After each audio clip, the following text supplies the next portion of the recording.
Hey, y'all, if there is one thing I cannot stand, it is tossing and turning at night because I'm hot and I'm uncomfortable. But all that ended when I was introduced to Cozy Earth. Crafted from 100% bamboo, these sheets are not only incredibly soft, but also they're breathable, they're moisture wicking, and they keep me cool and comfortable all night long.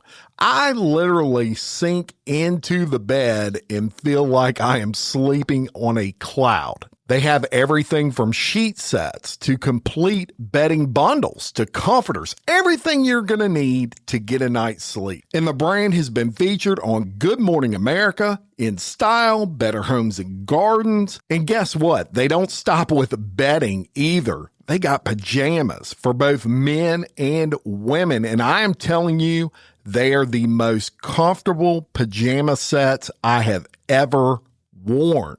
They have bath towels, robes, tops, hoodies. If you wear it, sleep on it, or dry off with it, they got it. With free shipping on orders over $50, a 100-night sleep trial, and a 10-year warranty, Cozy Earth will bring you what it brought me: a good night's sleep and a whole lot of comfort. Exposed Podcast has partnered with Cozy Earth to offer my listeners 41% off by using the code EXPOSED at checkout. That's 41% off by going to CozyEarth.com and using the code EXPOSED at checkout. Sleep better, live better, choose Cozy Earth. Sweet dreams await. Your kids could get free or low-cost health coverage from Medicaid or CHIP.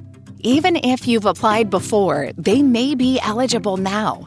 Kids up to age 19 are covered for checkups, vaccines, dentist visits, hospital care, and more. And if they already have Medicaid or CHIP, remember to renew every year. Visit insurekidsnow.gov or call 877-KIDS-NOW.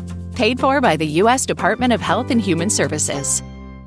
Welcome back, and today we are bringing you another jam-packed edition of Crime Wire Weekly. The topics we're discussing today: in Louisiana, a road rage incident leads to the murder of a pregnant teen.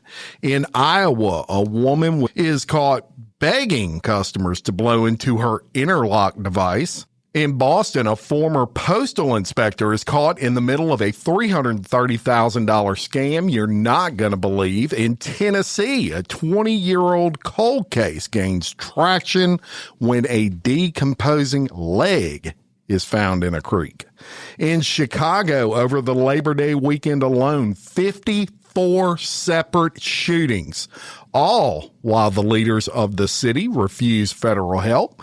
In Paris, a woman is forced to spend the night with a stranger after her flight is delayed and raped. Unbelievable story there. In Tennessee, famed Sheriff Buford Pusser of Walking Tall is a wife murderer, according to investigators. We have all this plus more today on Crime Wire Weekly. I'm Jim Chapman. And I'm Kelly Jennings. Wait, I missed one, Kelly. In Louisiana, famed podcaster Kelly Jennings loses her Facebook posting privileges after posting non-crime related content on the Facebook page. Listen, What? This is America. It is America. Do what I want.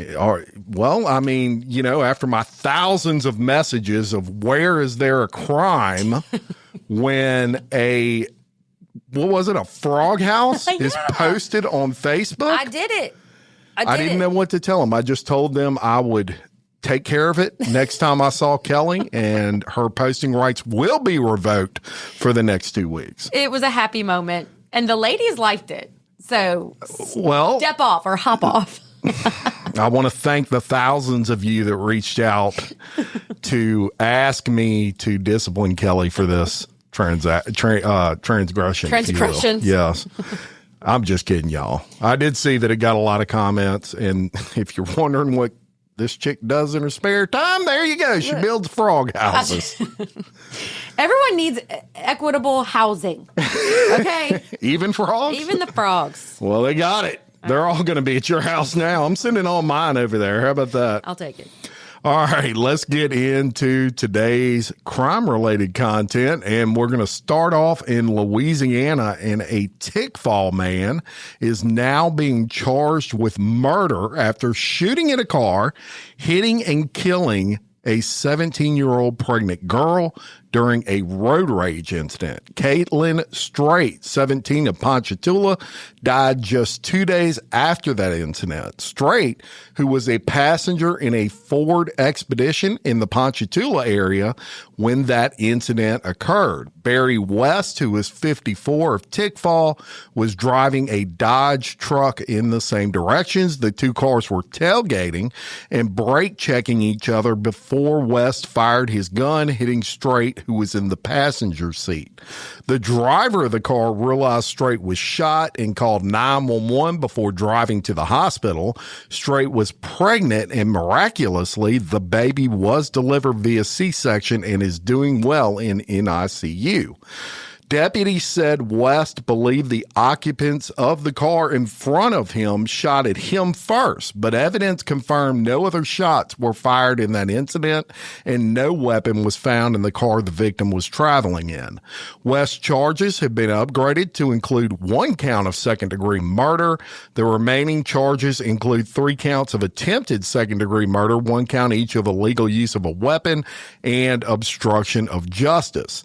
A passenger in the vehicle with Strait said that Barry West drove up behind them in that pickup truck, and the two vehicles started tailgating and brake checking each other, and that's when West shot 1 round into the SUV. Quote, "I guess we must have been brake checking him or something. The guy was in road rage. He crashed into the back of their car and then began shooting. When Caitlin looked back to see what happened, she got shot in the head." This is ridiculous. Right. Absolutely ridiculous. And that man should be ashamed of himself. That baby started out life without a mama over a road rage incident. I'm sure he definitely should be ashamed as he's a piece of fuck, if you ask me. Yeah. The road rage stuff has really gotten out of hand. And look, let me tell you something. If you're on the other side of that, just be cognizant.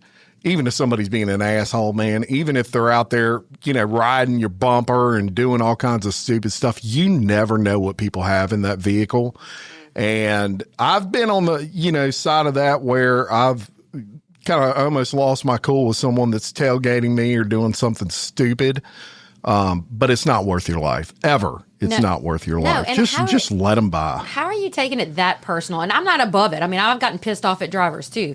But how is it that personal? I guess maybe I'm getting older. I just look at people and laugh at them like, you're an idiot. And I just try to go about my business. But it's because of people like this. Yeah. You know what I'm saying? My sister, she drives a BMW. And I don't know why, but something about that car, it pisses other people off, I guess. Because she was just driving down the interstate and this guy was running up on her rear end and stuff. And she's like, what the hell? So she threw up a bird because she got, aggravated after a while. Uh-huh. Dude pulls up next to her, pulls a gun out and sticks it while they're driving down the interstate and points it at her going down the interstate. And she was like, whoa, dude, come on.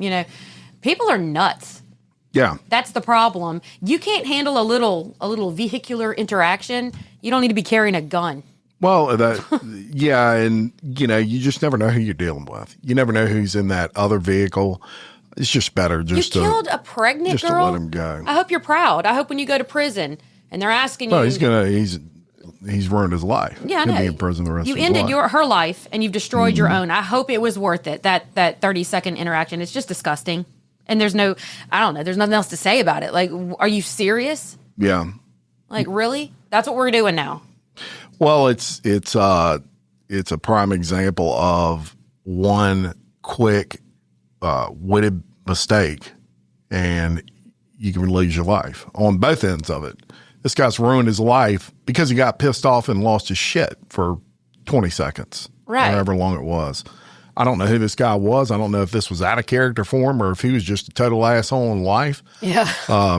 But do better, people. This is happening way too often these days. Yeah, do way better. How about that? All right, let's go to Iowa. We're still going to be dealing with a vehicle here, but A woman in Iowa faces multiple charges after asking gas station customers to blow into her Interlock device. Officers with the North Liberty Police Department were dispatched on July the 4th to a Quick Star, where there was a report of a woman asking people to blow into her Interlock device for her. Police found 34-year-old Kristen State sitting in the driver's seat of a running vehicle when they arrived at the scene. According to a criminal complaint, State was the only one in the car. Officers made contact with State and noticed a strong smell of alcohol. Police also said that State had watery and bloodshot eyes and slurred and delayed speech. State told them that she hadn't been drinking. The officers asked State to perform some standardized field sobriety tests. According to the criminal complaint, she failed 2 of those tests and showed signs of impairment during the ones she completed.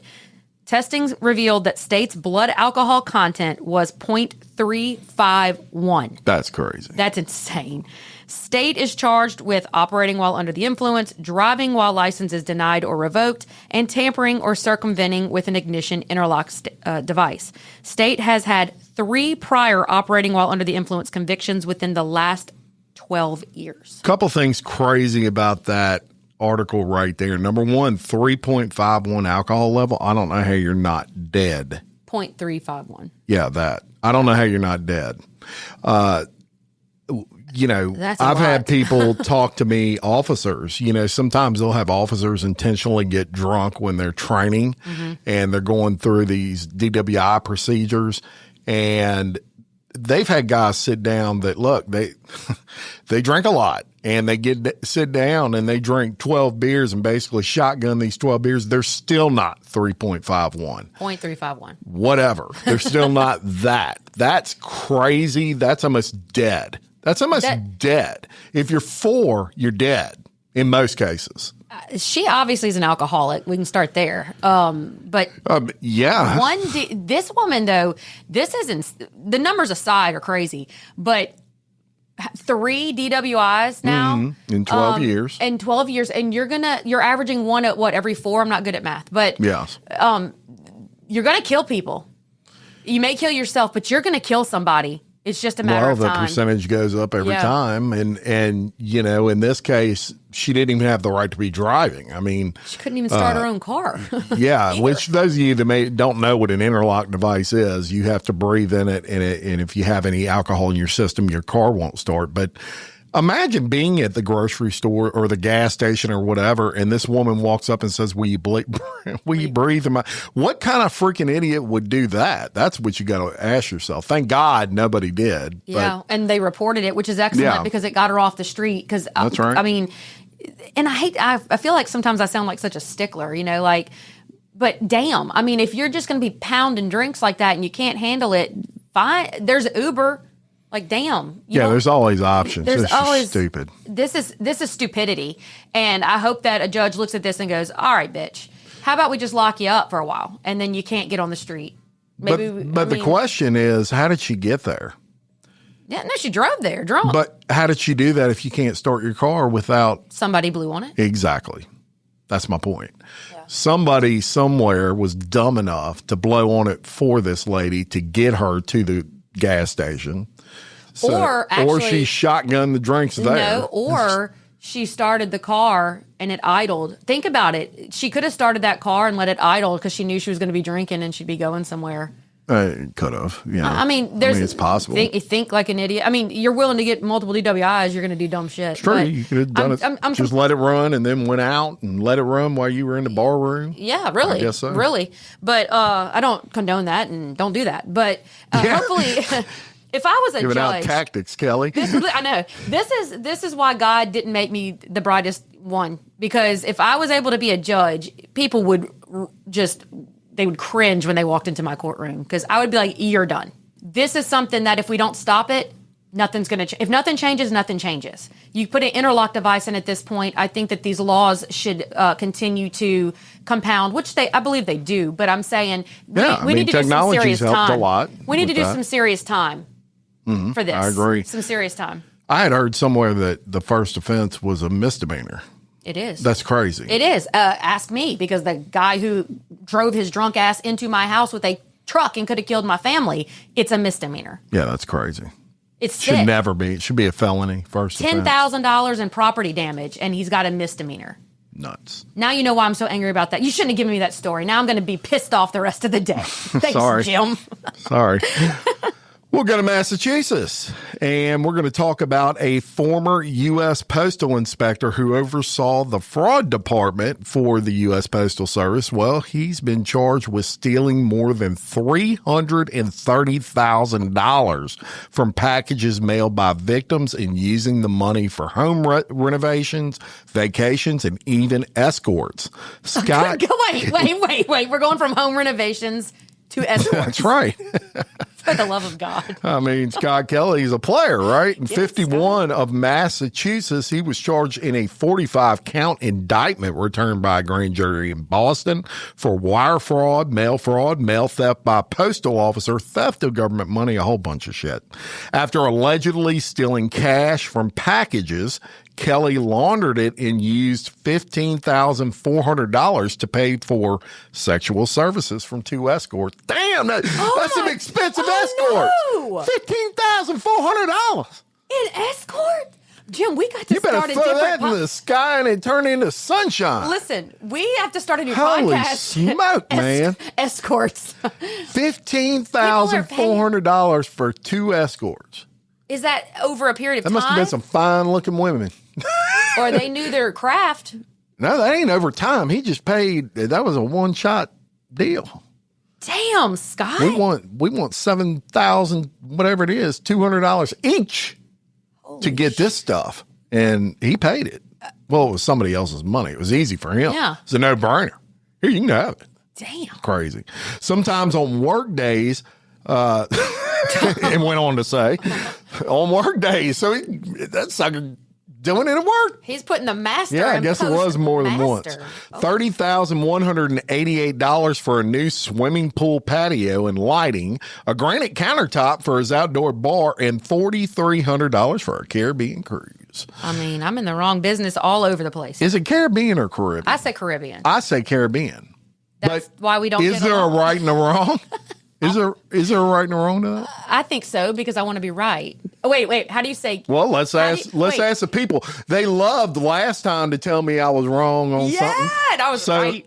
Is it Caribbean or Caribbean? It's Caribbean. Pirates of the. We're asking the listeners. I know, but to the movie, answer. I say Pirates of the And Caribbean. I know one listener in particular. Wait, listen. Yeah, When I exactly. say the movie, I say Pirates of the A Caribbean. Caribbean. You don't say Caribbean. But the Caribbean to me is in the Caribbean. That's crazy. Wait, one more. That sticky stuff that comes on an apple. Hey, Pablo, tell me if I'm right or not. Caribbean or Caribbean? Pablo. I know you're going to answer this. Don't let me down. Kelly's right. That's what you're going to say. That sticky stuff that comes on an apple at the fair. It's brown. How do you say that word? I don't know. We're getting off topic. No, we're not. Apple. No, caramel. How do you say it? Caramel apple. You say caramel? Caramel apple. All right, we agree. What do other people say? If you're about to say caramel, I was going to slap you. Well, that wouldn't be wrong. That's probably the correct Caramel. Whatever. caramel. Okay. Caramel, no. But then again, in New Orleans, the school's Mount Carmel. Let's get back to this story. All right. The people have been waiting. Sorry, go ahead. The U.S. Postal Inspection Service is the law enforcement arm of the Postal Service. And from 2015 to 2022, Kelly worked as a team leader for its mail fraud unit, which investigates scams of the very people he targeted. He also worked as a team leader of the mail theft unit from June of 2022 to August of 2023. Kelly allegedly sent deceitful emails to unwitting postal employees between 2019 and 2023, telling them to intercept packages that were determined to have been sent by victims of a Jamaican scam that targeted Americans. The scammers claimed the victims needed to spend money to get a lottery or sweepstakes winning. Kelly told postal investigators to send the packages directly to him. Postal workers were authorized to intercept the packages flagged as likely to have been sent by victims of a scam, but weren't allowed to open them without the sender's consent. If it was opened, the postal worker was required to count the cash with another worker present and mail the sender a check for that amount. Yeah, hold your breath on that one. Kelly is believed to have requested 1,950 packages be sent sent to him, stealing the cash inside. And this is just sad. The oldest alleged victim was 82. The victims mailed between $1,400 and $19,100 each to the scammers. Kelly allegedly met with one of the victims, falsely telling that victim that a package wasn't found and that their loss was their own fault because they had mailed cash. None of the victims recovered the packages or their cash. He is also accused of using the key of another postal inspector who was a direct report to him, stealing $7,000 from an evidence locker and blaming the employee for the theft. Oh, you That's dog. cold, bro. Oh, my God. That's cold. Kelly laundered nearly $340,000 in cash by buying postal money orders and hiding the fact that he was the purchaser and payee, spreading out more than 60 bank deposits through 4 bank accounts at 2 banks. He faces up to 20 years in prison for each offense. Now, let me just say this. He was obviously pretty good at planning it. He got away with it for a while, and I mean, all the way down to separate banks, buying money orders, all of that cash, stuff. why didn't you just spend the cash? I mean, that's a lot of cash to have on you. I guess he didn't want to get charged with something and have cash on him. But you made a record. There wouldn't have been, I'm not trying to be a criminal here, but like you made a record where there wouldn't have been one.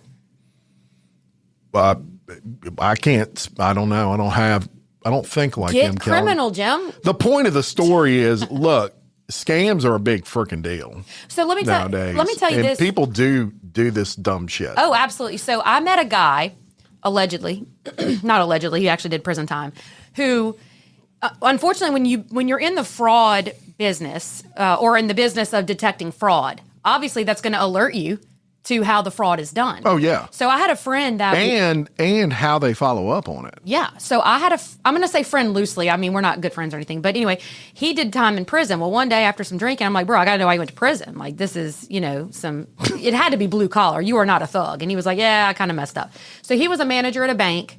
And he figured out, through the fraud or this type of detection type stuff, accounts that have been open for over so many years, the money, if no one collects it, gets turned over to the government. Well, after working at the bank so long, he's like, well, hell, why would we give the money to the government? I'll take the money. That's fine. And so he started closing out these really, really old accounts and pocketing the cash. I think he might have been telling you a little. Lori Johnson, I know you're listening to this. I'm going to need you to confirm. I don't think the government could give that money. Yeah, no, really. After so many years, I think it's just unclaimed money they just hold on to until somebody claims. Okay, well, wait, Lori Johnson, Vice President, Hancock Whitney Bank, let us know because I know you're listening to this, so she'll let us know. Because we got a letter from a bank. Because he might have been telling you that, so it didn't look so bad. Bro, he did time in the federal pen. Yeah, but he don't want you to think he'd steal from. All right, I'm calling him out. No, just kidding. What's his name? Lori. You may be right. You just don't. That seems kind of sus to me. There's been a trend of me being right here lately. Yes. We'll find out. We'll ask well, then, here's one that we can agree on. Then. All right. A case we can agree on, and it's in Tennessee. A dismembered leg dredged from a Tennessee creek on the 4th of July was positively identified as belonging to an alleged sexual predator and one of the county's most wanted criminals, police announced. The decomposing appendage was determined to be part of Joseph Frank Benton, who had been missing since he was slapped with 40 charges for unlawful possession of dozens of weapons, explosives, and sexual exploitation of a minor in 2024. After more than a year on the lam, he's also facing extra charges for violating his probation. The body part was fished out of the Sulphur Fork Creek, a 17-mile tributary that runs between Kentucky and Tennessee. The creek is in Robertson County and just 6 minutes outside of Springfield, where Benton's last address was listed. Before skimping out on his probation, Benton was at the heart of a 2-decade cold case concerning one of his son's old flames who briefly lived with a family in Tennessee. The girl, 22-year-old Jennifer Wicks, and her 2-year-old daughter, Adriana, both disappeared on March 25, 2004, while living with the Bentons. No bodies were ever recovered, and Benton's son, Joey, he told authorities he simply dropped the pair off at a gas station and watched them leave in a white car. Wicks reportedly called her mother the day she disappeared and sobbed about an argument that she had had with one of the Bentons. She was planning on moving out, her cousin said, and this was around the time that she went missing too. The elder Boston was last captured sporting a wiry, out-of-control beard bearing a strong resemblance to a nightmarish Santa Claus. Ooh, that's creepy to think about. Some followers of the notorious cold case suggested that Benton might have severed his own leg to throw authorities off his trail. For this one, I will make an exception. The creep probably severed his own leg so he could continue to evade justice. And if not, and he is dead, well, at least his family will get the closure that the Wicks family has never been given. I have no sympathy for those who could not offer sympathy and decency to the family of such a young mother and her child. That was one Facebook user and what they theorized. I'm not buying that the dude cut his own leg off. Me either. I mean, there's a limit to, if cutting the fingers off is one thing. You got a major artery that's running through your leg. Yeah. I mean, I'm no doctor, but hacking off your own leg to avoid. Holy smokes. Now you're even more obvious out in the public. You're missing a damn leg. Well, it's people, people get caught up. All right, let's go to France. Let's go to France. Yeah. If you don't know why we did that, go back a few episodes. You'll see. All right. A woman, and this is no laughing matter, actually. A woman claimed she woke up to a man trying to rape her in a Paris hotel after an airline booked her into a room with two strangers. Let me tell you this story. The unnamed 30-year-old from Brazil said the arrangement was made by TAP Air Portugal after their flight from Paris to Lisbon was canceled. The man was also a passenger on the canceled flight, and they ended up in a triple room due to the shortage of singles. After taking their seats on the plane, passengers were reportedly told to disembark and visit the TAP kiosk. Here, reservation vouchers for hotel rooms could be collected, but single rooms were limited, and the woman claimed she was told by the airline she would have to spend the night in the hotel with two other passengers. She said, quote, "I refused, demanding a room just for myself, but I was told this was not an option. Either I had to accept or pay out of my own pocket, something that was unfeasible for me here in Paris." A German woman and Brazilian man were apparently booked into the room alongside her. The Brazilian woman, who worked as a consultant, continued, "During the night, the German woman left the room and I was woken up with a naked man on top of me, kissing my neck, holding me down, and trying to rape me. Luckily, I managed to defend myself, screamed, and he left the room. Still, the scars of the episode remain." She claims to have contacted TAP after the traumatic ordeal, but has received no response. However, she did receive guidance on how to access the services of the Portuguese Victim Support Association.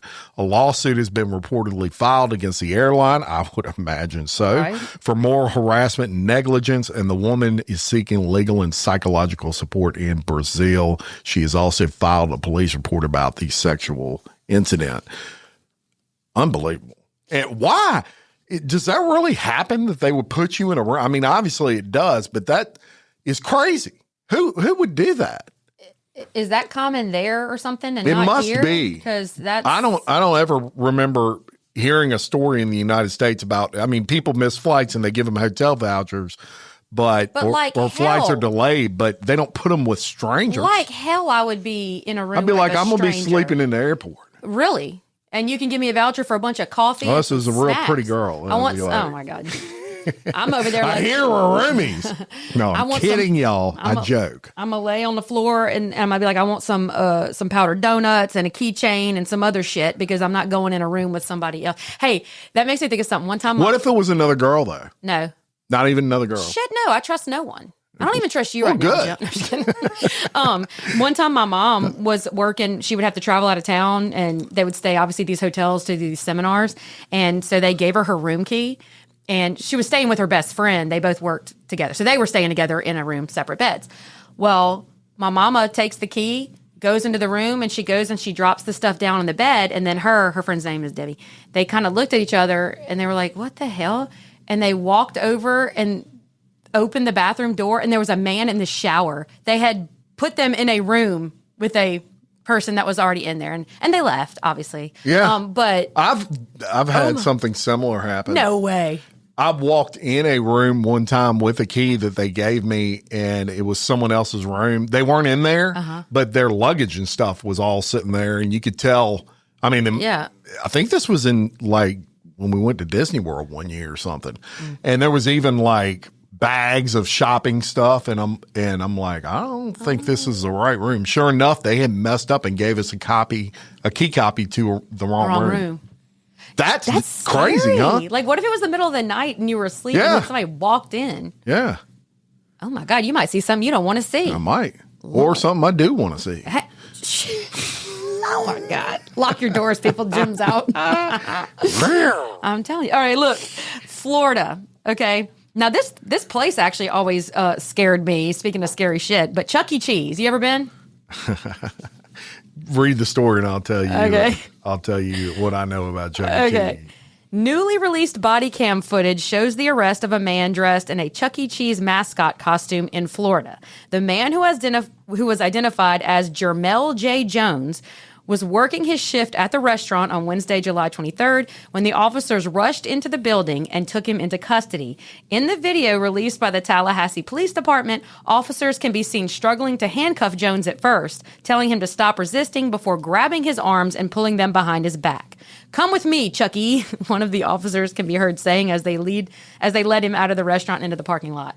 After patting him down and taking off the mascot head, the officer tells Jones he's accused of some fraud stuff with a credit card, to which Jones denies. That's official. Some fraud. What's the charges? Fraud stuff with a credit card. To which Jones denies using anyone else's card and insists he only uses his own Cash App. He later admitted to officers that he sometimes used a cousin's card, identifying her only as Key. That was the name, Key. Key. Maybe it's short for like Keyshawn or something. Maybe. All right. This came after a woman approached officers at the scene and allegedly provided video evidence identifying Jones as the person who made fraudulent purchases with her child support debit card. She told police she last used the card on June 28th during her child's birthday party at the restaurant. Police found the woman's debit card in Jones' pocket during the arrest. Well, my God, dude.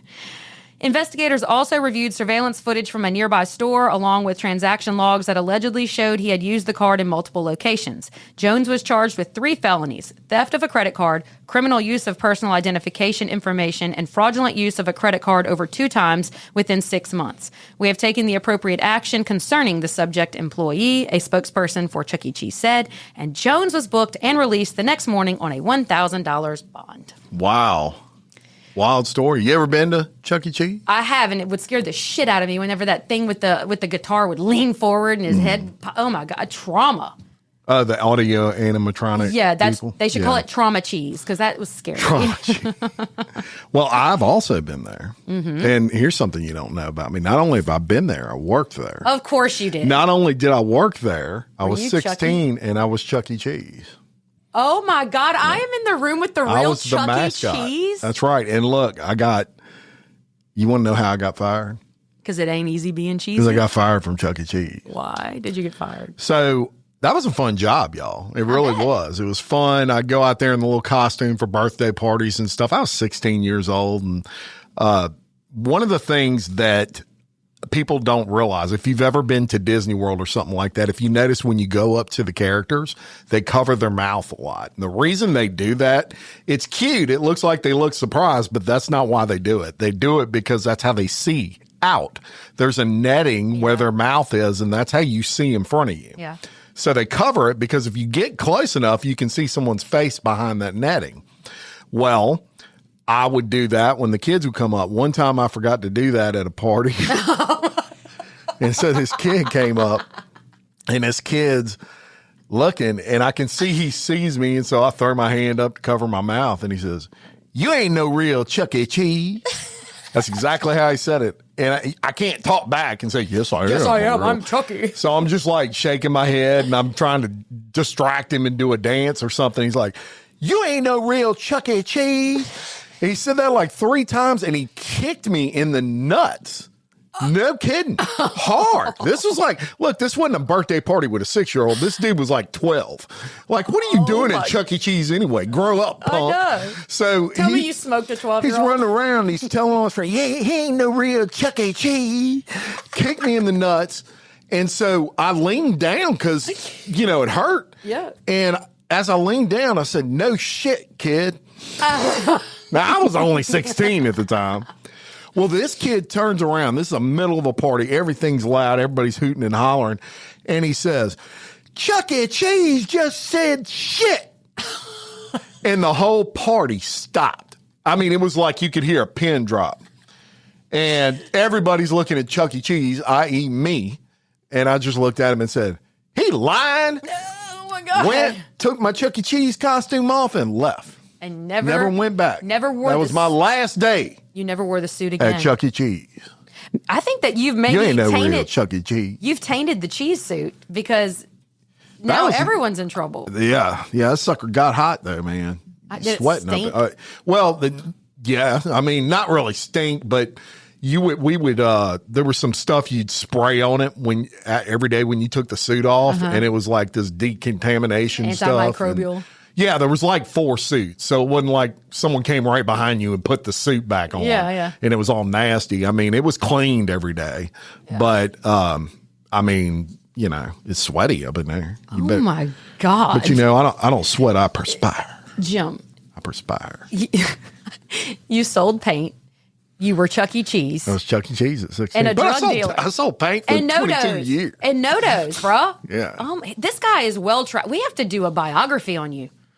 We have to know all the many faces of Jim. I have many, many talents, and one of those is being a mascot, Chuck E. Cheese. I'm dead. Yeah. I'm dead. All right, let's go to Tennessee. And look, I was really, really disappointed to come across this article because this guy was like a hero to me, and that is Buford Pusser, Sheriff Buford Pusser, a late Tennessee sheriff who inspired a Hollywood movie about law enforcement, one of the best movies of all time. Hey everyone, Crime Wire Weekly has moved to its own new channel. We hope you've enjoyed this preview. To continue listening, please follow the link referenced in the description of this podcast. Or simply search Crime Wire Weekly wherever you're listening. And don't forget to follow the show so you can be alerted when new episodes drop. Thanks for listening.